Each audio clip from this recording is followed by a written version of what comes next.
Hey everybody, what's up?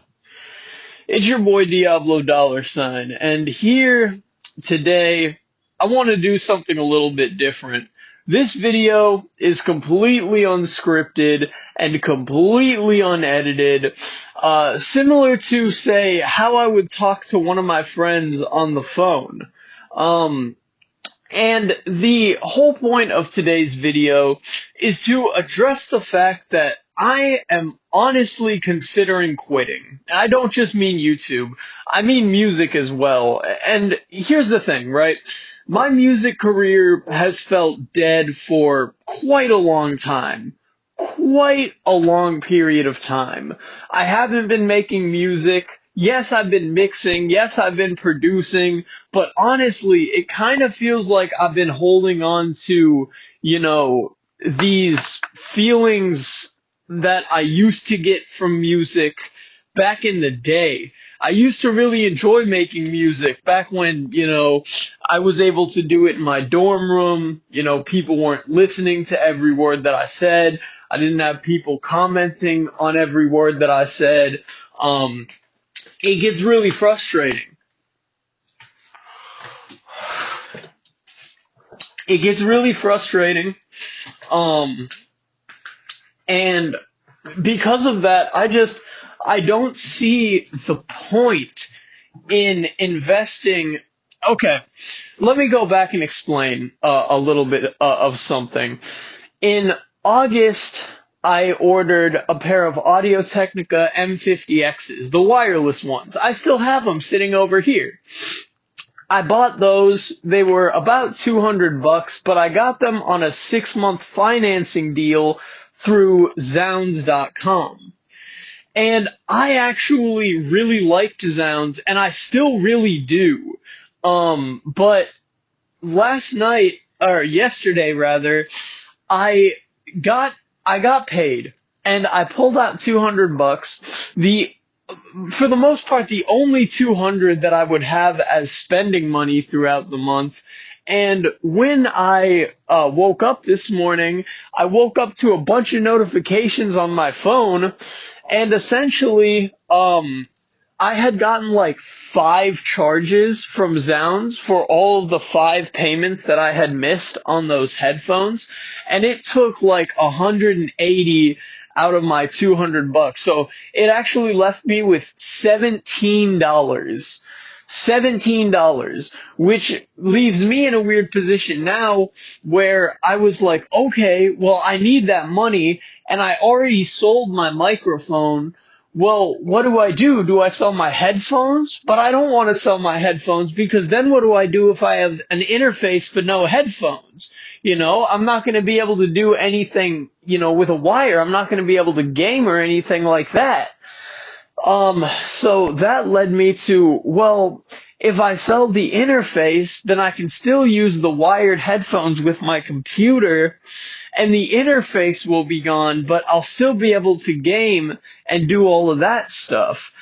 And this leads me to the very unfortunate part of this tale, which is that I need to sell my interface. And I don't see a point in investing in a new microphone and a new interface and upgrading my quality any further when there is 0 people that give a flying fuck about what I'm saying. Like, as far as YouTube goes, I have 0 viewers. As far as, streaming platforms go, people don't give a flying fuck about my music. And as far as beats and stuff, like, that stuff hasn't been getting too much traction either. So I'm just in a really weird position right now where I'm honestly thinking about quitting. And it sounds hard to believe, because I've been doing this shit since I was like 13 years old. I've been doing this shit for like 7 years now, between YouTube and between music. And I've really been trying to make it work. And for years and years and years, I clinged to the idea that I would make a living either with YouTube or, with music, and one of the two would pop off for me. But right now, I'm in a really weird position where it feels like, on one hand, YouTube is the only thing that could pop off for me. Because one thing that I'm not very incredibly vocal about on this channel is that I'm blind. When I was 3 years old, I had gone to the doctor because I was running into walls and shit, and they had figured out that I was legally blind, and my vision has only gotten worse over the years. And that leads me to a very weird point where it's like, okay, if I had to get a normal job, I would want to work like a mechanic's job or a cabinet builder's job, something like that where I'm up on my feet, I'm working all day, I'm sweating, I'm actually doing something. And the reason why I say that is because throughout my childhood, I wasn't even really allowed to leave the house.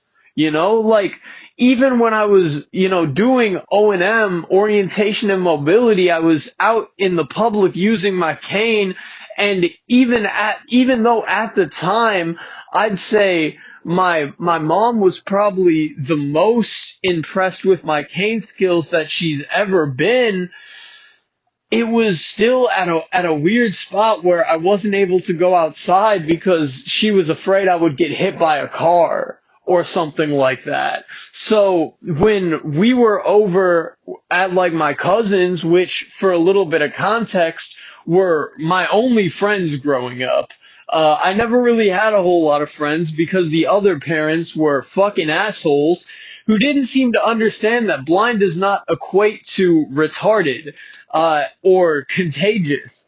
And they didn't want to allow their kids to, come over to my place and hang out, or allow me to go over to their house and hang out with their kids. And because of that, it was really, oh, well, it's okay, we can go hang out with your cousins, except for the fact that my cousins had friends, they would be out playing in the streets, riding scooters, skateboards, and I wasn't able to do none of that shit. Even on like the safer streets where cars like never went down them bitches. And keep in mind, this was before electric cars really popped off. This was around the time where if you were in the street, you were going to hear a car coming long before it was close enough to hit you, So unless you were just completely not paying attention, you would have to notice. But because of that, I never really got to be outside much as a kid. So the way that I explain it is that I've spent 20 years of my life now inside, cooped up, and it wasn't true for parts of it. There were parts of my teenage years where I definitely got outside more, but it still wasn't to the point where maybe I would have wanted it to be, go hang out with your friends, fuck some shit up, have a good time. And that was never something I was ever able to do, for the simple fact that there was always an adult breathing down my neck. And looking back on it, would I do the same thing as an adult? I can't say that I would, for the simple fact that I know now what I didn't know at the time, which is that this shit affects you, bro. It affects you so much. It affects you emotionally, because the more time that you spend alone and, what's the word that I'm looking for? Separated from the general public, the more you start to, there's a reason why, solitary confinement is such an effective punishment. It's because over time, you're actually gonna start losing your shit. Like, it's not just a broad statement. It's not just a term that we use. Like, people actually start to lose their shit after being alone for a long period of time, bro. And like, I never really got the chance to make friends outside of the blind school where I went from the time I was like, 13, 14, all the way up to the time that I was, graduated when I was 18. And I just, looking back, I don't think I could, in clean conscience, say that I would do the same thing, or that I would even be willing to take a job in, like a supervisory role over like students or children, because it puts you in a weird spot where it's like, okay, supervise these kids and you have to make sure no harm comes to them.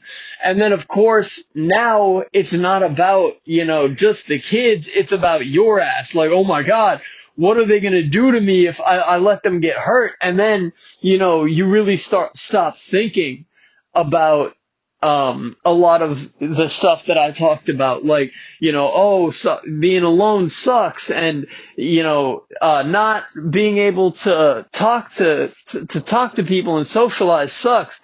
And really, I think another big part of it is when you don't really have family, stuff also gets really lonely. Like, I have my mom, and I have my great grandma, and I have my grandma on my dad's side. I'm trying to think, is there any other family that I still talk to? No, I don't think so.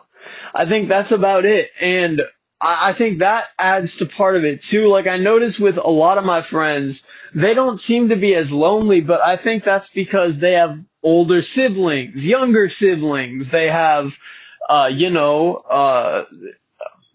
family in the house that they can talk to, socialize with.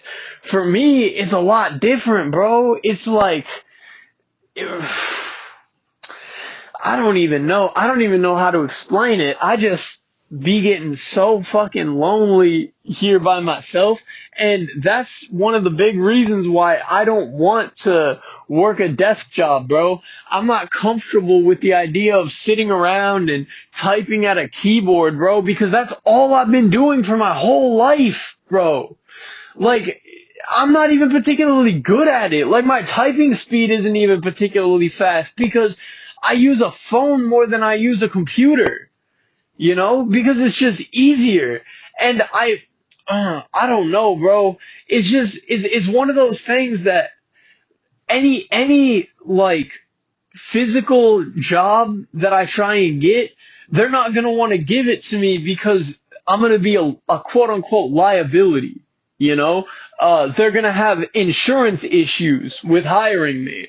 And that never fails to get under my skin, bro. That never fails to get under my skin because it's the only thing aside from music and aside from YouTube that I want to do. So on one hand, I feel kind of trapped where it's like, okay, if music doesn't pop off and if YouTube doesn't pop off, then what's going to? And the answer to that is really simple. It doesn't, I don't think it's going to go anywhere in my opinion. And I try and I get these big plans like, oh man, I'm going to open a portable studio, bro. I'm going to buy a bus and a bunch of microphones and preamps and compressors and interfaces and headphone amps and fucking monitors and all this shit. And we're going to have the best fucking mobile recording studio that ever existed, bro. And it's like, yeah, but in order for that to happen, you need to have money to make it happen. And like, yes, I could save, but realistically, that's so long to save. Like, okay, I make about $1,000 a month. Let's say, hypothetically, I was able to save $300 a month. Okay? 300 times 6 is 1,800. Times 2, 1,800 plus 1,800 is 3,600. $3,600. Now, that would bring me to my goal of buying the bus in about 2 years. Now I need to get, the shit to upgrade the bus. I need to turn it into a studio. I need to buy the microphones. That's even more time.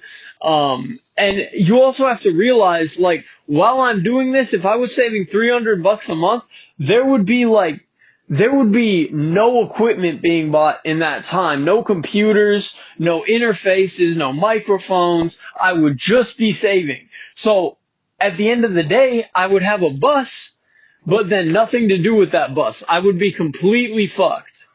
I would be completely screwed. And I don't know if that's necessarily what I want to do either, bro, because it seems so far-fetched to me. And I mean, yeah, my idea at first was, oh man, I can open like a bedroom studio, but even that's kind of seeming further and further off, like less and less likely, honestly. I don't know. I kind of feel like however hard I try, I'm destined to like never make it completely to the point where I want to be. And it sucks. Like I really hate that that's the way that it feels to me like it is. But there's nothing that I feel that I can really do about it at the same time. Like, yeah, I could keep trying to get the type of job that I want, or I could keep trying on YouTube, but like, you see all these creators that pop off, you see them talk like, man, I've been making content for 5 to 7 years and shit was slow at first. Like, it was really slow, but then it started to pick up. And for me, I don't know if it's the fact that I switch channels or I keep switching, what I'm doing so often and trying to find my lane, but there doesn't seem to be a lane where I'm actually like respected. Like for a while I was doing like music content and I got criticism for that. And then from there I was doing like some gaming content. No one really seemed to care about watching that. And then, like the modern style of content that I have now, which is, just sit in front of a microphone and talk like podcast style, is probably the best received out of all of my, consistent, I guess we'll call them series, even though that's not the right term for them. But all my different styles of videos, I'd say the more recent, the podcast style is what I'll call them, has been the most consistently,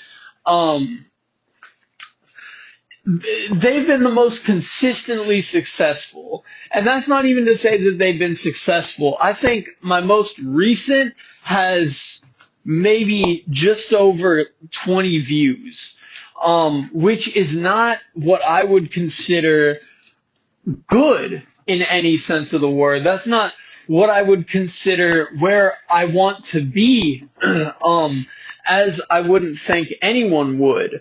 I'm so far away from monetization, and then even once I do get monetized, if I do get monetized, because that in and of itself is a big if, YouTube has to really be behind your content. They have to really fuck with it in order to monetize you.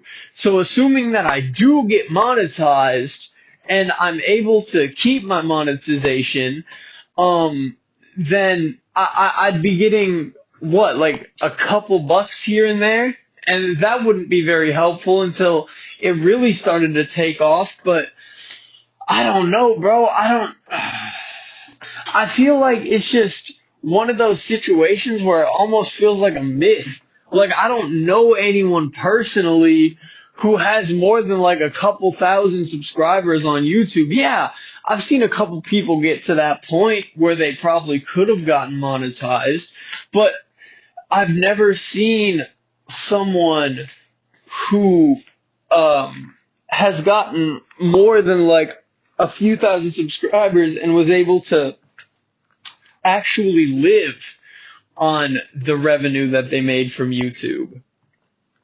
And I think that that's simply another thing that kind of turns me off to the idea is, you know, you watch YouTubers like, Penguin Z0, and it's like, oh wow, I really fuck with this guy. Like, this guy's dope. I can totally see why he's got like 15 million subscribers.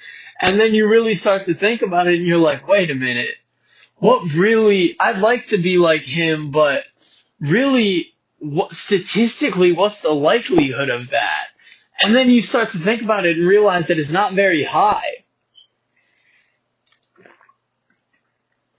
It's not very high at all.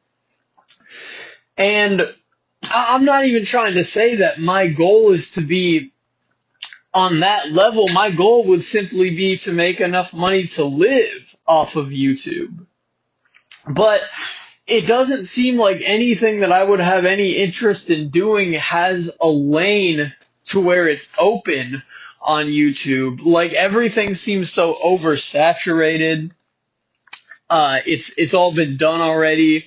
And like, the few things that I can think of are, once again, some of those things where it's like, oh yeah, great, I can, I can, spend a bunch of my fucking hard-earned money on a bunch of this shit and review it just to turn around and sell it for less than I paid for it. And it's like, okay, yeah, no, I'm good on that front. Like, I'm not against investing in myself. I want to make that clear. I'm not against that idea. What I'm against is the idea of making an investment into something that has a very high likelihood of not yielding a return. Like, one idea that I had was to pick up the entire Beats by Dre lineup, starting at the Beats Flex, the Beats Solo Buds, the Beats Studio Buds, the Beats Fit Pro were in there, but now it would just be the Power Beats Fit and the Power Beats Pro 2s, as well as the Beats Solo 4s and the Beats Studio Pros. And I just feel like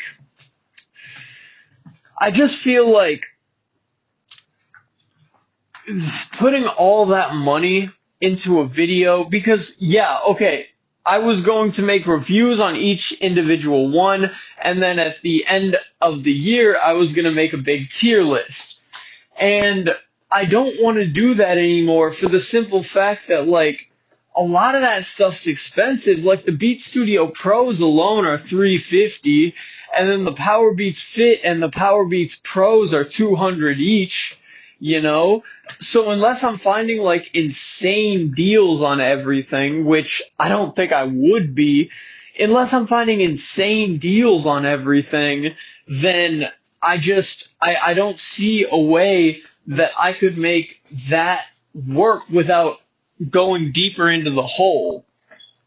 And that's really something that I don't want to do. And another idea that I had was picking up every pair of headphones that Bose has ever released, the QC1s, 2s, 3s, the 25s, the 35s, the 35 2s, the 45s, the 45 2s, the SoundLinks, the NC700s, the Quiet Comforts, the Ultras, and the Ultra 2s. I wanted to review, like, all of these major headphone brands and go through the entire lineup and see what I liked and what I didn't, and make tier lists on them. But that just doesn't seem worthwhile to me with how oversaturated the market is for exactly that. I mean, there's YouTubers in that space that are making, like, that got like 2, 3 million subscribers, more than that in the case of like Linus Tech Tips. And I don't know, bro. I feel like it's just not worth it. And this isn't a for sure goodbye. I'm not saying that I'm for sure calling it quits at this very second, but I don't see a world in which I return super quickly. I got some stuff that I'm going to do, some classes that I'm going to be enrolling in, and all in all, some life that I need to get set up first. I really love YouTube. Don't get me wrong. I really love being on here, but I don't think that I can continue to be if I'm not going to, make anything from it. And it's not to sound like the only reason that YouTube appeals to me is about money, right? But I can't be making time and skipping out on sleep and doing all this shit to try and get YouTube videos out, or wasting countless hours just thinking about video concepts, which is something that people generally, I feel like, don't talk about a lot. I don't see a point in continuing to do that if there's no sort of reward for doing it. I mean, even like to see views spike or something, I think would be enough of a reward to make me continue. But at this point, it doesn't seem to be happening. So for now, um, I think I might have to say goodbye. I think I might have to say goodbye. And as much as it hurts, as much as it sucks, I don't see myself being able to continue in the current way that things are going. My phone's broken, the charging port's fucked, the battery's cooked. I can't do YouTube on this phone anymore. And, if I can manage to get a new phone, I still don't know if I would do YouTube. Um, Honestly, I don't know if it's worth it to me anymore. I genuinely, I don't know if it's worth it to me anymore, as much as I love it.